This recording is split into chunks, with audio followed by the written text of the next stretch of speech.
पंजाब के अंदर 20-20 litre 25-25 litre Haryana में दूध लेते हैं पशुओं से, तो पशुओं को खाने में क्या देते हैं जी वो आपको बताएंगे। तो महालक्ष्मी डेयरी फार्म से सर हमारे साथ है। सर जी नमस्कार जी। नमस्कार सर, नमस्कार। तो क्या डाल रखा है जी आपने, ये क्या डालते हो आप? फिलहाल तो अभी ये थोड़ा इनको घास है जी, हरी घास है ये। इससे पहले मेन फोकस रखते हैं दलिए के ऊपर। दलिया बनाते हैं अपना 5-7 हमारी जो आइटमें हैं जी, उनको सुबह उबालते हैं जी। उबालने के बाद फिर पशुओं को डालते हैं सुबह मॉर्निंग में और इवनिंग में, ये तैयार करते हैं जी हम। अब सुबह मॉर्निंग का तो डला हुआ है, ये सुबह जो हमने रात को डालना है उसका ये पड़ा है जी, बनाया हुआ दलिया है जी। इसमें गेहूं है, हाँ जी, गेहूं है, मक्का है जी, बाजरा है, और इसमें सोयाबीन है जी, और सरसों की खड़ है जी, और चने की चूरी है जी। इन चीज़ों से फिर ये बनाया हुआ दलिया है जी, ये तैयार करके। इसके अलावा क्या डालते हैं जी आप? इसके अलावा अपना ये बिनौले की खड़ हो गई जी, और चने का छिलका वगैरह भिगो के जी, और चूरी वगैरह होगी, वो होती है जी। तो ये तो काफी खर्चा कर देते हो आप। नहीं, फिर अगर ब्रीड के ऊपर ध्यान देना है जी, फिर तो ये चीज़ें डालनी पड़ेंगी जी आपको, अच्छे पशु रखने हैं अगर जी। बिल्कुल जी। तो ये आप देख सकते हैं, मैं आपको क्वालिटी भी दिखाना चाहूँगा। ये देखो जी, जो नई भैंसें लेके आई हैं, देखो इनकी क्वालिटी नीचे से पता चलती है। जो असली ब्रीड है उसकी जो मिल्क वेन्स कहते हैं हम जिन्हें देसी भाषा में ऐसे बोल देते हैं, जो उसकी धारें आप यहाँ पे देख सकते हैं, बहुत ही शानदार अडर क्वालिटी जी। पशु नीचे से साफ और दूध का अच्छा हो ना जी, तो फिर ज़्यादा बढ़िया रहता है जी।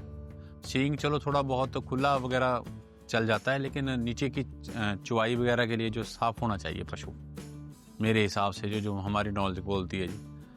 बाकी अब रही मुर्रा की बात, अब मुर्रा के पीछे दुनिया भागती है। मुर्रा की असली पहचान यही है, कोई जरूर नहीं है मुर्रा बहुत ज़्यादा ऊंची हाइट की होगी। छोटे कद में भी मुर्रा बहुत दूध निकालने वाले पशु होते हैं। अभी आपने पीछे मेलों में देखा होगा। बिल्कुल जी। जैसे जब नया पशु ब्याता है जी, तो उसके बाद उसको दूध को हम कैसे पीक पे लेके जाएं? उसके लिए जी सबसे पहले तो इसे तो अब प्रचलन कम हो गया है, पहले देसी उसमें काढ़ा देते थे जी। हाँ। देसी घी का अजवाइन वगैरह डाल के। हाँ। अब वो चीज़ें थोड़ी बंद कर दी जी लोगों ने। उससे कैल्शियम आ गए हैं जी आजकल, जैसे कैल्शियम वगैरह टूट जाता है पशुओं का, तो उसके लिए अभी आपने जैसे ही ब्याता है जी उसको, सबसे पहले तो जेर का ध्यान दो जी। जेर समय पे डलनी चाहिए जी। और जेर के लिए आप जैसे उनको कोई दवाई दे सकते हैं जिससे जेर वगैरह अच्छी तरह डल जाए। उसके बाद अपना ये ग्लूका बूस्ट वगैरह हैं, ये जो आते हैं बाजार के अंदर प्रोडक्ट अच्छी कंपनियों के, वो यूज़ करो जी आप। और फिर धीरे धीरे आप एकदम उसको, ये नहीं है कि आपने दाना वगैरह डाल के उसको एकदम उसको पेट में जाम लगा देना है जी। धीरे धीरे इसको 15-20 दिन के अंदर फिर आगे चालू करना चाहिए दाना वगैरह। उससे पहले आप उसको बिनौले की खड़ पे रखो, चने के छिलके पे रखो जी, हल्की हल्की डाइट बढ़ाते रहो आप। ऐसे आप पीक पीरियड पे आएगा जी पशु। बाकी नस्ल के ऊपर भी बहुत कुछ डिपेंड है जी। नस्ल के ऊपर बहुत बड़ी अच्छी बात। खुराक के साथ अच्छी हाँ, नस्ल भी अच्छी चाहिए। नस्ल जरूरी है जी। जो गोदड़ी में लाल होता है तो दूर से दिख जाता है जी। बिल्कुल जी, हाँ बिल्कुल। जी। जो आजकल मिनरल मिक्सचर का चला हुआ है जी, ये जी, जरूरी है जी डालना? बहुत जरूरी है जी। क्योंकि पहले पशु बाहर जाकर घास खाते थे जी, उसके अंदर उनको प्रोटीन, विटामिन कुदरती मिल जाती थी जी।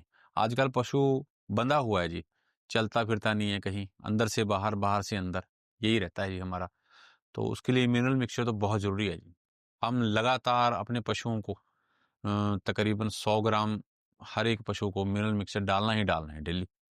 रात के समय डालते हैं जी। उसके साथ तारा मीरा है जी, वो भी डालते हैं जी। और और तेल जैसे वगैरह जैसे कौन सा देते हो जी आप? सरसों का तेल है, जैसे गर्मी आएगी जी कितना उसमें देते हो जी?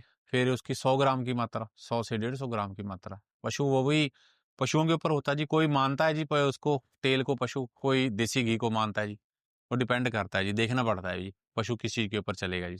और मेहनत से काम करो जी, इसमें काम में सब्र चाहिए। अगर आप कहें कि आज ही हमें 30 या 32 लीटर वाली भैंस पैदा कर लूंगा, ऐसे नहीं होता कुछ भी। नेचुरल दूध तो 20 प्लस भी बहुत होता है जी, 20 तक बहुत होता है। बाकी फिर जैसे जैसे दूध बढ़ेगा फिर उसकी क्वालिटी भी कम होती जाएगी मेरे हिसाब से जी। तो बिल्कुल। 20 प्लस दूध बहुत होता है जी। 20 प्लस की भैंसें भी बहुत, ये नहीं है कि बहुत ज्यादा है, रियर है। 15, 18, 20 प्लस दूध बहुत होता है जी। आज के टाइम में कैसा धंधा है जी, ये कामयाब है नहीं है, या क्या कहना चाहोगे? अगर देखा जाए जैसे जी आजकल बच्चे फॉरेन का क्रेज आपने देखा होगा, पिछली कुछ न्यूज़ में भी चला जी। काफी बच्चे यूएसए से जैसे डिपोर्ट हुए और इतने 40-50 लाख रुपए लगाकर बच्चे बाहर जा रहे हैं। उससे बढ़िया है कि आप अपने घर में कोई अच्छा बिजनेस कर लो। डेयरी फार्मिंग का काम बहुत अच्छा है जी। अच्छा दूध उत्पादन करो, उसको सेल करो जी, तो ये मुनाफे का धंधा है जी, ऐसी कोई बात नहीं है जी। लेकिन ब्रीड पे काम हो जी, बदशर्ते, ये जरूरी है। 2 झोटियां परचेज की हैं जी हरियाणा से, बड़ी शानदार निकली हैं जी वो झोटियां। बिल्कुल, देखने में बहुत सुंदर लग रही जी है। जी, लेकिन इसका दूध अभी मेरे पास है जी, 18 लीटर दूध दे रही है फिलहाल ये। भगवान ने चाहा तो ये 20 प्लस जाएगी जी। और एक ये अगले वाली है जी। हाँ जी, ये भी है, ये खार की झोटी है जी। कौन से ये भी, ब्यांत में है जी ये? ये खार की जी, पहले ब्यांत में। इसका दूध है जी 14 प्लस। ये बहुत ही खार की शानदार। ये आपकी पुरानी है। पुरानी है जी, पहले फार्म की है। ये 20 प्लस वाली भैंस है जी मेरी। ये करमवीर जी हैं सुनारियां से, उनसे परचेज की थी जी मैंने ये। इसके नीचे फीमेल कफ है जी, उन्हीं का एक बुल है शूरवीर, उसकी कटड़ी है ये भी उन्हीं के पास से आई हुई है जी। अब ड्राई कर दी है जी ये भी है 20 प्लस की प्रवीण ये मूरा। गाय रखी है जी आपने? हाँ जी, ये देसी गाय है जी। ये भी जरूरी है जी आज के समय में, देसी गाय भी रखी हुई है जी। जी बिल्कुल। तो और आप नए युवाओं को क्या सलाह देना चाहेंगे जी? नए युवाओं को यही सलाह जी, एकदम तो सारा कुछ नहीं होगा, इसके लिए आपको 10-15 साल निकालने पड़ेंगे अगर ब्रीड पे काम करना है जी। अच्छी नस्ल की भैंस लेके आएंगे तो उससे अच्छी ब्रीड तैयार होगी और अच्छे दूध का उत्पादन होगा। सीमेन के ऊपर ध्यान दो आप, डुप्लीकेट सीमेन की जो चल रही है आजकल, उसके ऊपर ध्यान देना है आपने। अच्छा सीमन यूज करो, चाहे बेशक वो HLDB का है या अच्छे जो प्राइवेट बुल है उनका रिकॉर्ड देख के। HSB के सीमन है और अच्छे हैं, वीरावल्ली के हैं जी जो अच्छे अच्छे जोटे हैं फेमस। करमवीर सुनारिया जी के हैं जैसे कुछ जोटे पाड़े हुए, वो हाँ। ऐसे आप अच्छे सीमन यूज कर सकते हैं। तो बाकी अंत में यही कहना चाहेंगे भी अच्छी खुराक और अच्छी नस्ल हाँ, अच्छी दोनों पे ध्यान खुराक, दो। बिल्कुल बिल्कुल। उम्मीद है साथियों आपको वीडियो अच्छी लगी तो वीडियो को लाइक करें, शेयर करें। जल्दी मिलते हैं एक नई वीडियो में। धन्यवाद जी।